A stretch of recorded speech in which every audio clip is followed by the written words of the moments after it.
I'm going to say one other thing, and this is one of the biggest debates in medicine today, and that's about error reporting.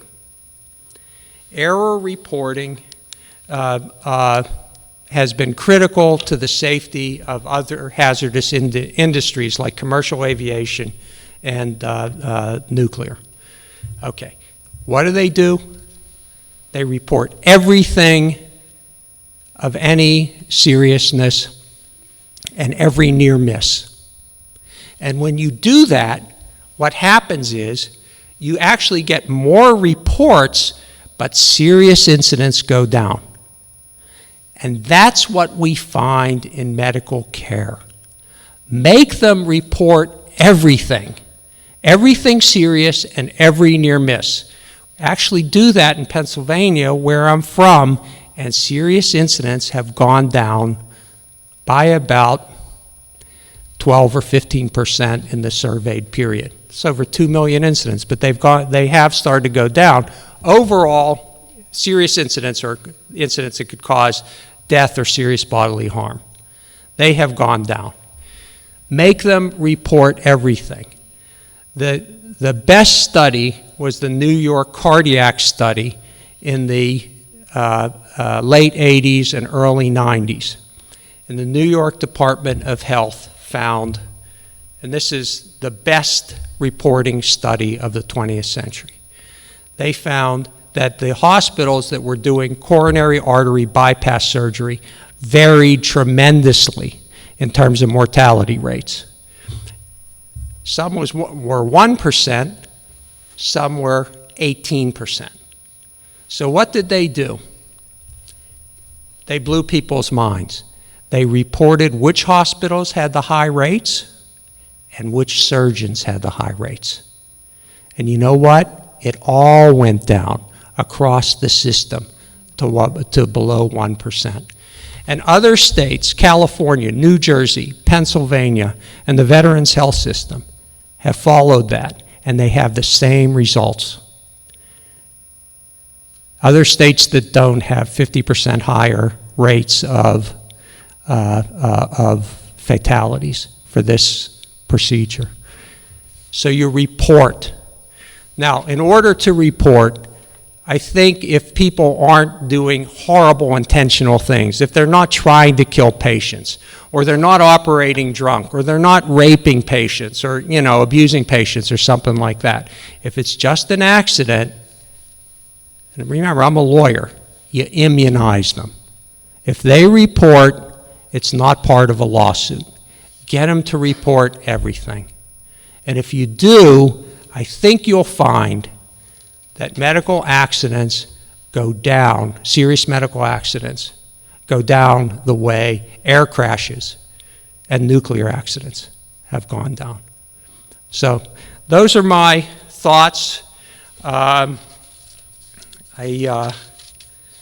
We now have a Medicare do not pay list in this country.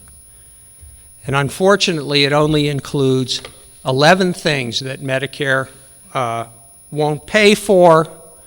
The hospital has to eat it and get a fine. I think the list should be expanded. If I had more time, I'd tell you what should happen, but that's had a good effect.